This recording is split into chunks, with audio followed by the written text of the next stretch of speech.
যখন আমার এই এপিসোডটা আপনারা দেখেছেন তখন নির্বাচনের ফলাফল পাইয়া গেছেন মনে হয় সবাই। বিএনপি যা প্রেডিক্ট করেছিল তাই সম্ভবত পাইছে 200-র বেশি সিট, কোথায় যেন দেখলাম 208টা। বিএনপি সরকার গঠন করবে। আমাদের তো বিজয়ী দলকে মুক্ত কণ্ঠে অভিনন্দন জানানো উচিত, তাই না? কিন্তু জানাইতে পারতেছি না মুক্ত কণ্ঠে। অভিনন্দন জানাই, অভিনন্দন জানাবো, কিন্তু মুক্ত কণ্ঠে জানাইতে পারতেছি না, কারণ আজকে আপনারা জিতছেন কিন্তু ইতিহাস অন্যদিকে হাঁটতেছে। কিছু বিষয়ের কারণে এই ভোটের গায়ে এমনভাবে কালি লেগে গেছে যেটা খুবই খারাপ একটা কাজ হয়েছে। খারাপ কাজটা কি সেটা আমরা আস্তে আস্তে আলাপ করব। এইটার দরকার ছিল না এইভাবে কারচুপি করার। ভোটটা সুষ্ঠু হয়েছে কিন্তু রেজাল্ট সুষ্ঠু হয় নাই।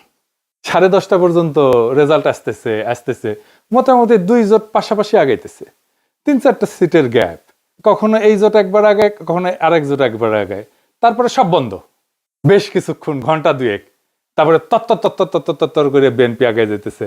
আর জামাত জোট মনে হয় ঢাকার জ্যামে আটকেছে, আর নড়ে না, নড়ার চড়ার কোনো নাম নাই, ওইখানেই থাকলো।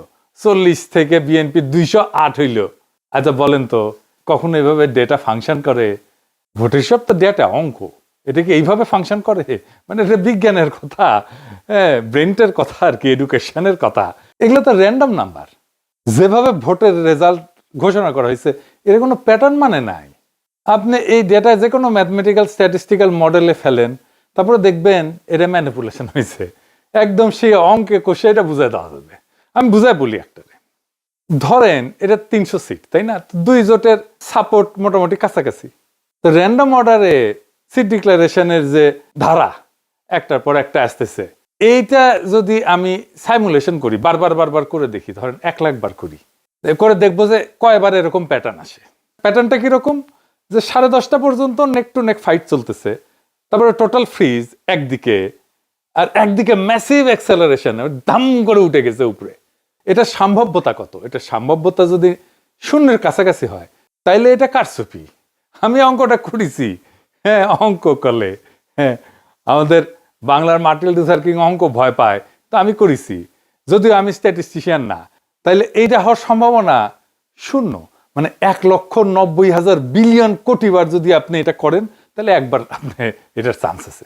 মানে বুঝেছেন তো এডিটর সাহেব, লিখে দেন 1,90,000 বিলিয়ন কোটি বার আপনি যদি এটা সাইমুলেট করেন, প্রায় অসীম সংখ্যায়, তাহলে একবার এটা হওয়ার সম্ভাবনা আছে। এই এই এই নির্বাচনে যেটা হয়েছে, কি রেকর্ড দেখেছেন, গিনেস বুকে ঠাঁই পাবে বিএনপি দল হিসেবে। এবং তাদের বুদ্ধিজীবীরা এইরকম আসন সংখ্যার কথাই কিন্তু বলছে, 200-র বেশি পাবে বলছে না? বলছে জামাত এনসিপি 80টার মতো পাবে, তাই হয়েছে। আমার প্রশ্ন হইতেছে এত নিখুঁত প্রেডিকশন কেমনে করলো? তার মানে আগে থেকে সাজানো ছিল, তাই না? আচ্ছা, এই যে 208টা সিট যে পেল, এইরকম আওয়াজ কি বিএনপি ছিল যে 208টা সিট পাবে? ইলেকশনে মাঠে ছিল, বরং উল্টাটা ছিল। এই লেভেলে জিততে হইলে তো একটা ইস্যু লাগে রে ভাই, বড় ইস্যু লাগে, যে ইস্যুতে সারা দেশ র্যালি করবে। 2008 সালে ইস্যু ছিল বিএনপির দুর্নীতি, সেজন্য আওয়ামী লীগ জিতেছিল, এরকম জিতেছিল।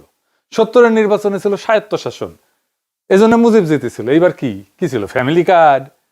মানে মানুষ পাগল হইয়া ফ্যামিলি কার্ডের জন্য ছাপ্পর ফাইরা ভোট দিছে। আপনারা সবাই দেখেছেন যে মামুনুল হককে বিজয় ঘোষণা করছে সব কয়টা মিডিয়া, তারপরে ওই খবর সবাই মুছে দিছে। তারপরে দেখি ববি আজাদ জয়, এরকম তো অনেক আসন হয়েছে। এমনকি তারেক রহমানের আসন হয়েছে, 3,500-এর ব্যবধান ছিল, 17টা কেন্দ্র বাকি ছিল গোনা, তারেক রহমানকে বিজয়ী ঘোষণা করে দিছে। তারেক রহমানের প্রতিদ্বন্দ্বী লিখছে, এটা আমি স্ক্রিনশট নিয়ে রাখছি। ওই সময় খুলনাতে মিয়া গোলাম পারোয়ার কত ভোটে হাঁটছে জানেন? 2,000 ভোটে মাত্র। শুধু জামাত 5,000-এর কম ভোটে হাঁটছে এরকম আসনের সংখ্যা কত জানেন? 53টা। মূলত এই 53টা আসনে কারচুপি করে হারানো হয়েছে জামাতকে। কেউ কেউ বলে এটা 70টা। জামাত তাইলে প্রকৃতপক্ষে আসনগুলোতে জিতছে, কিন্তু ডিপ স্টেট সংখ্যা কমায় কয়টা দিতেছে? 70টা না কয়টা যেন দিতেছে, খয়রাতি। এটা তো বিএনপির শক্তি না, এটা ডিপ স্টেট, আওয়ামী লীগ আর প্রশাসনের শক্তি। তার উপরে ভর করে তারেক রহমান দেশ চালাবে। কেমন চালাবে বুঝেন? আমাদের প্রতিপক্ষ তো বিএনপি না, আমাদের প্রতিপক্ষ BNP plus Awami League plus deep state plus India. প্রয়াত ডক্টর আলী আকবর খান অর্থনীতিবিদ ছিলেন, সাবেক আমলা এবং তত্ত্বাবধায়ক সরকারের উপদেষ্টাও ছিলেন সাবেক। ওনার একটা বই আছে, অবাক বাংলাদেশ, বিচিত্র ছলনাজালের রাজনীতি। ওইটাই উনি লিখছেন যে কিভাবে নির্বাচনের ফল বদলায় দেওয়া হয়। উনি লিখেছেন কারচুপি হয় ভোট গণনার পর্যায়ে এবং ফলাফল ঘোষণার ঠিক আগের মুহূর্তে। বুঝেছাও একই জিনিস ঘটেছে না? অধিকাংশ ক্ষেত্রে দেখা যায় ভোট গ্রহণ শেষ হওয়ার পর যখন গণনা শুরু হয় তখন বিরোধী দলের পোলিং এজেন্টদের ভয়ভীতি দেখায় বা প্রশাসনের সহায়তায় কেন্দ্র থেকে বের করে দেওয়া হয়েছে না? বের করে কুমিল্লা ৮ বরুড়ার একটি সমস্যা আমরা তুলে ধরেছি। সেখানে আজকে বিশেষভাবে ভোট শুরু হওয়ার কিছুক্ষণ পর থেকেই আমাদের 30টা সেন্টারের এজেন্ট থেকে তারা বের করে দেয়।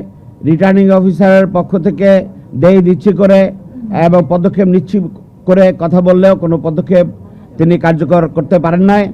এখন পটুয়াখালী মির্জাগঞ্জ এরকম সমস্যা আছে। আপনারা শরীয়তপুরেও একটি সমস্যা আছে, সেখানে বিভিন্ন আসনে সমস্যা তৈরি করেছে তারা। গোপালপুরের অধিকাংশ কেন্দ্রে এজেন্ট বের করে দিয়েছে, এরকম তথ্য আমাদের কাছে এসছে। পোলিং এজেন্টদের অনুপস্থিতিতে যখন ভোট গণনা করা হয় তখন আসল জনমত প্রতিফলিত হওয়া কঠিন হয়ে পড়ে। উনি লিখেছেন যে রিটার্নিং অফিসারের কার্যালয়ে, মানে যে ডিসি আর কি, সে রিটার্নিং অফিসার হয়। রিটার্নিং অফিসারের কার্যালয়ে ফলাফল পাঠানোর আগে যে সংকলন তৈরি করা হয় সেখানেই বড় ধরনের কারিগরি করা হয়। ফলে দিনের বেলায় দৃশ্যত শান্ত নির্বাচনও রাতের ফলাফল ঘোষণার সময় সম্পূর্ণ বদলে যেতে পারে। দেখেছেন, একই কথা কয়ে গেছে গুরুজন। হ্যাঁ, কি চমৎকার কয়ে গেছে। এটাই ফলো করেছে আর কি, বুঝিছাও? এটাই জানে আমাদের অ্যাডমিনিস্ট্রেশন, এটাই জানে আমাদের প্রশাসন, এটাই জানে আমাদের ডিপ স্টেট। এই কাজই করে। এই নির্বাচনের ফলাফল একটা ইন্টারেস্টিং জিনিস দেখায়। আমরা গলে জাতীয় পার্টিকে ওয়াইপ আউট করে দিছি। রংপুর ছিল জাতীয় পার্টির দুর্গ। আওয়ামী লীগ বিএনপি 35 বছর ধরে চিত ধরাইতে পারেনি সেই দুর্গতে। আমরা এটা ফ্ল্যাট করে দিছি। আমরাই করছি, বিএনপি করে নাই। রংপুরে বিএনপি আওয়ামী লীগ কিচ্ছু করতে পারে নাই। সেখানে যে এনসিপি জামাত তাদের হারায় দিল, সেই এনসিপি জামাত দুর্বল না যে সারা দেশে হারিয়ে গেল। এই চিত্রটা, রংপুরের চিত্রই সারা দেশে হওয়ার কথা ছিল, হইল না। ডিপ স্টেট হইতে দিল না। এটা আসলে করার দরকার ছিল না। এই আকামটা করার দরকার ছিল না। ভোট খুবই সেন্সিটিভ জিনিস। মুজিব 1973-এ এই কিসিমের একটা নির্বাচন করে গাড্ডায় পড়েছিল। হাসিনা নির্বাচন না দিয়া এরকম কিসিমের নির্বাচন করে গাড্ডায় পড়েছিল। কাশ্মীর একটা নির্বাচনের ফল মানে নাই, এই জন্য অগ্নিগর্ভ হয়ে আছে কাশ্মীর না কতদিন থেকে। কি অবস্থা এখানে, এখনো শান্ত হয় নাই। আবারও বাংলাদেশে এই কাজ করা লাগলো। এ তো লজ্জা হয়ে থাকবে, শুধু লজ্জা না, একটা বিপদ হয়ে থাকবে। এই কালি গা থেকে যাবে না বিএনপির। এবং যারা ইঞ্জিনিয়ারিং করছে, যারা, তাদের এটা কাফারা দিতে হবে। এই জন্যে যে জামাত এনসিপি তো কম ভোট পায় নাই। হিসাব করে দেখেন পার্সেন্টেজে এই লোকগুলোর উপেক্ষা করবেন কিভাবে? আপনি জিতলে অসুবিধা নাই, জিতেন, ভোট নিয়ে যেতেন। যতগুলো সিট জনগণ দেয় সে কয়টা নিয়ে খুশি থাকেন না। আপনার অ্যাবসলিউট মেজরিটি লাগবে। লিসে হাউস যেতেই লিসে। উইনস্টন চার্চিল দ্বিতীয় বিশ্বযুদ্ধের সময় বিশাল বড় নেতা ছিল, তার প্যারালাল কেউ ছিল না। ব্রিটিশ মিডিয়ার সে একজন প্রিয় পাত্র ছিল আর কি। সেখানে যাইতো, সব জায়গায় মিডিয়া তাকে ছুটে যেত। মারাত্মক হাইপ তার, যেখানে যায় বিশাল সভা করে। তার মতো প্রোফাইল কারো নাই। সে দ্বিতীয় বিশ্বযুদ্ধের বিজয়ের নেতা। সেই যুদ্ধ শেষ হওয়ার পর এই নির্বাচন দেওয়া হয়েছে, গোহারা হারছে লেবার পার্টির কাছে। তাকে নিয়ে হওয়া হাইপ কই ভ্যানিশ হইল। আবার কিন্তু সে ঠিকই 5 বছর পরে নির্বাচনে জিতেছে। পাবলিকের মনে এরকম। চার্চিল যদি একটা বিশ্বযুদ্ধ জেতার পরে হারতে পারে, সেই তুলনায় আমরা কিছুই না। হারিছি, আমরা তো স্বীকার করি হারিছি। আমরা বিরোধী দল, অপোজিশন, কিন্তু আমরা রেসপন্সিবল অপোজিশন হইতে চাই। সামনের বার জিততে হবে। এই নির্বাচনের বিষয়ে যা যা আইনি ব্যবস্থা নেওয়া উচিত সেটা নিতে হবে। রেকর্ড রাখা জরুরি, সব ডকুমেন্টেশন রাখতে হবে। ভিডিও ডকুমেন্টারি কইরা পোলিং অফিসার, প্রিজাইডিং অফিসার যারা ছিল তাদের নাম টাম রাখতে হবে। নির্বাচন কমিশনে কারা কারা দায়িত্ব ছিলেন সবকিছু সহ প্রত্যেকটা কেন্দ্রে ভোটের ফলের কপি রাখতে হবে, স্বাক্ষর করা কপি। এই নির্বাচনে যা যা অনিয়ম হয়েছে সেটা ভিডিও ডকুমেন্টারি, ক্লিপ, অডিও সব আর্কাইভ করে রাখতে হবে। যে সমস্ত প্রার্থীকে হারায় দেওয়া হয়েছে তাদের পোলিং এজেন্টদের, কর্মীদের সাক্ষাৎকার ডকুমেন্ট করা উচিত। তারপর নির্বাচনের ক্যাম্পেইন করার সময় নারীদের উপরে যে হামলা করছে বিএনপি, সেগুলো ডকুমেন্টেশন থাকা উচিত। এই নির্বাচনে আমরা যে হাইপ তুলছিলাম সেটা তুলনাহীন। সেই জন্য সবাইকে আন্তরিক ধন্যবাদ। অসম্ভব কাজ করছেন আপনারা। কিন্তু সেটাকে ব্যালটে নিয়ে যাওয়ার জন্য যে আরো কিছু করণীয় ছিল সেটা আমরা ঠিক মতো করতে পারি না। এটা স্বীকার করা ভালো, বা করতে পারি নাই। ভোট কেন্দ্রগুলোতে পর্যাপ্ত কর্মী দেওয়া যায় নাই। বেশ কিছু আসনে বিদ্রোহী প্রার্থী ছিল, এটা আমাদের জন্য সমস্যা করছে। কোনো মিডিয়া নাই আমাদের সাথে, কেউ আমাদের কথা বলে না, লিখে না। ইলেকশন ক্যাম্পেইনে ইন্ডিয়া ইস্যু যেভাবে আসা দরকার ছিল সেভাবে আসে নাই। আমি জানি না কেন ওনারা আনেন না। ইন্ডিয়ারে অখুশি করবেন কিনা, ইন্ডিয়া যদি অখুশি হয়ে যায় সেটা ভেবে যদি না বলে থাকেন তাহলে তাদের বিপদ। নারীদের একটা রিজার্ভেশন ছিল, এটা কাটে নাই। নারী ইস্যুতে একটা স্পষ্ট লিখিত অবস্থান নেওয়া উচিত ছিল, সেটা না হয় নাই। আর ঐক্যটা ঠিক মতো ক্রিস্টালাইজ হইতে পারে নাই, মানে একদম শেষ মুহূর্তে হয়েছে ঐক্য। আর প্রশাসন তো পুরাই বিএনপির অনুগত, তার আজ্ঞাবহ হয়ে গেছিল। এরকম একটা অবস্থায় জিতে আসা খুবই ডিফিকাল্ট। তারপরে ক্যাম্পেইনটাকে আমরা এমন একটা জায়গায় পৌঁছায় নিয়েছিলাম যেখান থেকে মনে হয়েছে যে আমরা জিতে যাব, এবং আমাদের তো খুবই ভালো রেজাল্ট করার কথা ছিল। বিএনপিকে জিতলে খুব মার্জিনালি জিততে হতো। এখন কি করা উচিত জামাত এনসিপির? এখন করণীয় হইতেছে 3টা রাজনৈতিক এজেন্ডাকে কেন্দ্র করে জোটের রাজনৈতিক ভিত্তিকে সংগঠিত করা। 1 নাম্বার, একটা রেসপন্সিবল অপোজিশনের ভূমিকা নেওয়া। আমরা রেসপন্সিবল অপোজিশন হইলে আওয়ামী লীগ ফেরার রাস্তা বন্ধ হয়ে যাবে। এখনই নতুন সরকারের বিরুদ্ধে আন্দোলন সংগ্রাম করে খড়গহস্ত হওয়া উচিত হবে না। আমরা দেখি কি ডেলিভার করতে পারে বিএনপি। এই সরকার চালানো বিএনপির জন্য হানিমুন পিরিয়ড হবে না, অত্যন্ত জটিল হবে সরকার চালানো। আর যা যা প্রতিশ্রুতি দিছে সেগুলো ডেলিভার করতে ওদের ঘাম ছুটে যাবে। জামাত এনসিপি আন্দোলন করলে বলবে ওদের জন্য আমরা কাজ করতে পারি নাই, দায় চাপে দেবে আপনার উপরে। 2 নম্বর হইতেছে এই বিএনপি শাসন চালাইতে গেলে ভুল করবে, মিস্টেক করবে, অত্যাচার করবে, নিপীড়ন করবে, নির্যাতন করবে। আপনারা একটা হাসিনা 2 রেজিম দেখতে পারবেন। সেইখানে আমাদের খুবই ক্যালকুলেটিভ আন্দোলন গড়ে তুলতে হবে। এই যে দেখেন, ইলেকশনে জিতে আওয়ামী লীগের স্লোগান দিতেছে বিএনপি, একটা দুইটা শিবির ধরে ধরে জবাই কর।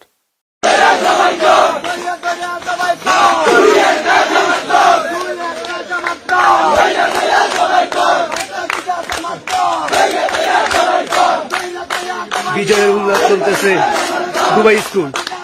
শুনেছেন? শুধু তাই না, আজকে শিবির নেতাদের বাসায় হামলা করতেছে।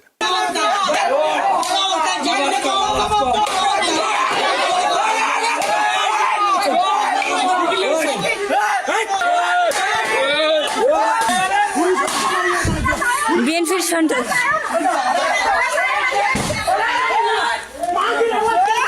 বিএনপির সন্ত্রাস সকল। আপনার একটা আওয়ামী শাসন দেখবেন, লিগে রাখতে পারেন। আমরা আবার আগের সেই জায়গায় ফিরে গেলাম, 2008 সালে ফিরে গেলাম।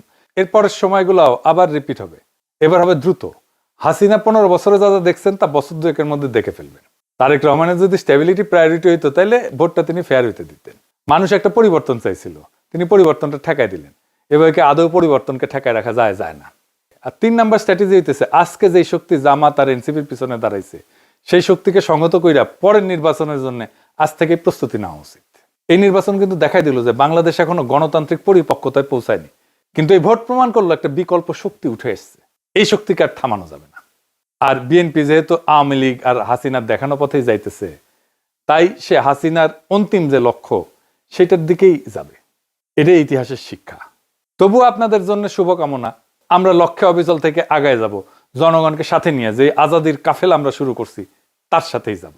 দেখা হবে রাজপথে, দেখা হবে লড়াইয়ের মাঠে, দেখা হবে আবারও আগামী নির্বাচনে।